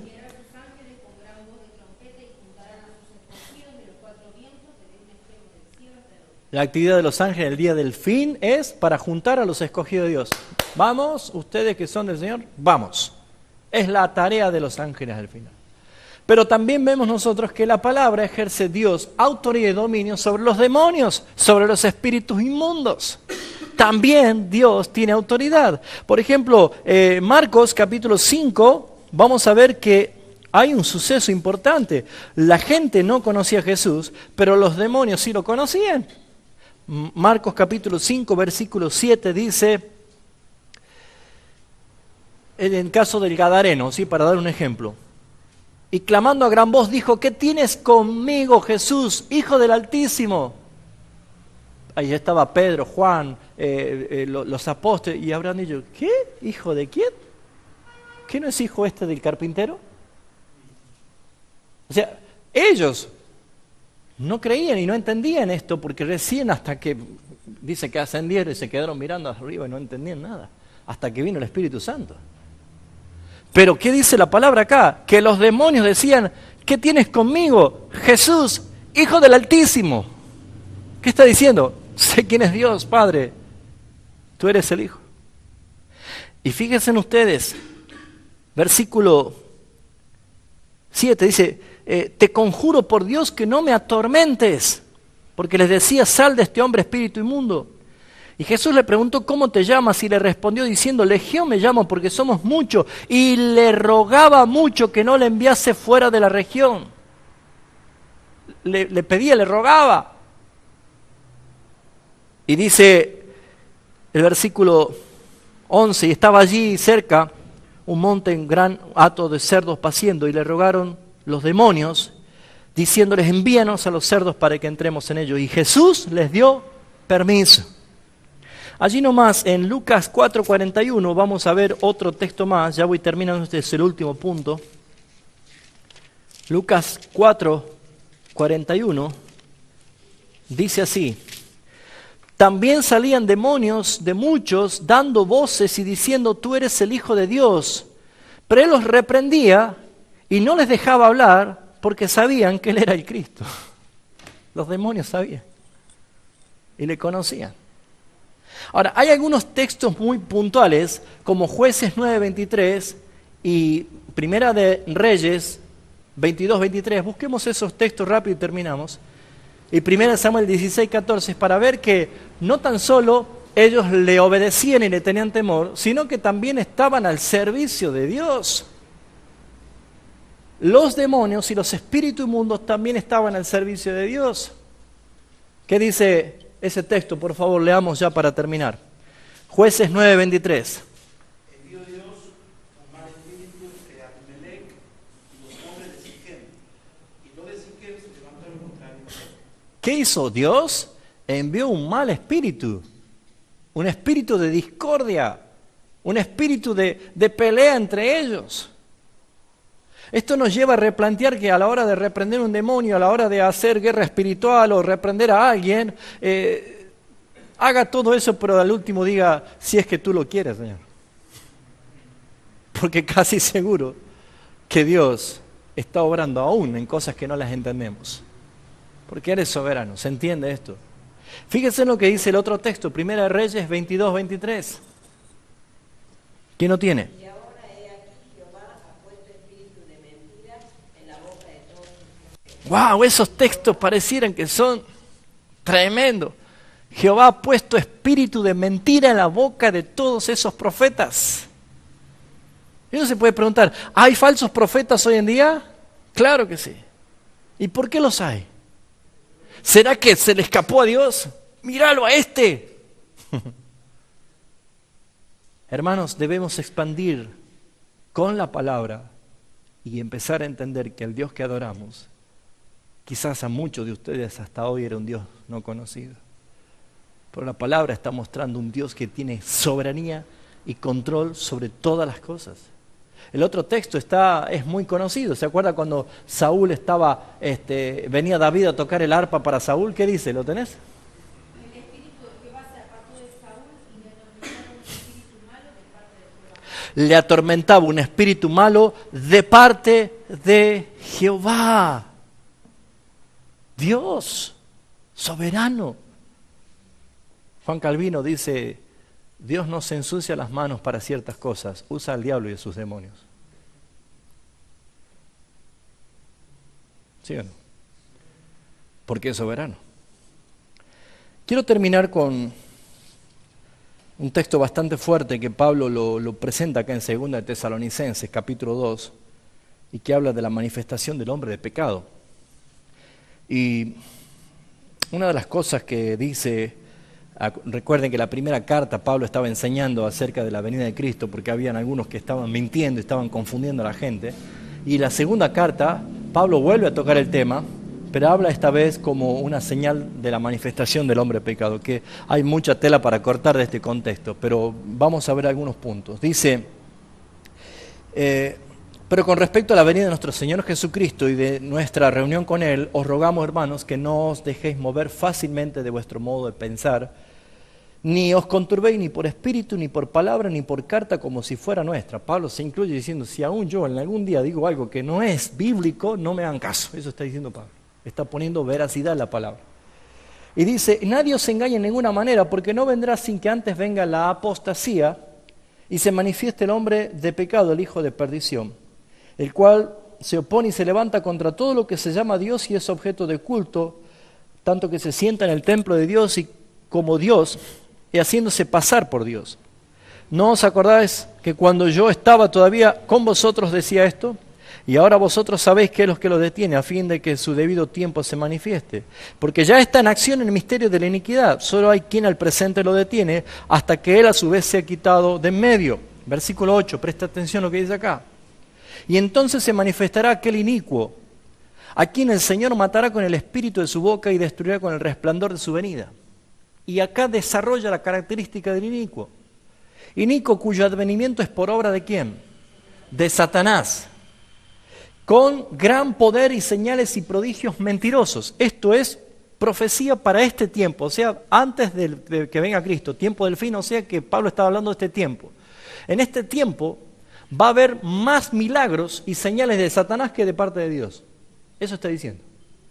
Y fíjense en ustedes, dice también, inicuo cuyo advenimiento es por obras de Satanás, con gran poder y señales y prodigios mentirosos, y con todo engaño de iniquidad, ¿para quiénes? Para los que se pierden. O sea que todos los que están detrás de las herejías, detrás de las grandes mentiras que se están dando ahora, y usted dice, ¿cómo puede ser que todavía sigan a esas personas? Estos son los que se pierden, dice Pablo. Porque los escogidos de Dios en algún momento se van a dar cuenta y decir, esto no es, y van a volver a buscar las sendas antiguas. Pero se van a dar cuenta de que hay muchas personas que aún defienden a las herejías más grandes y prominentes de este tiempo.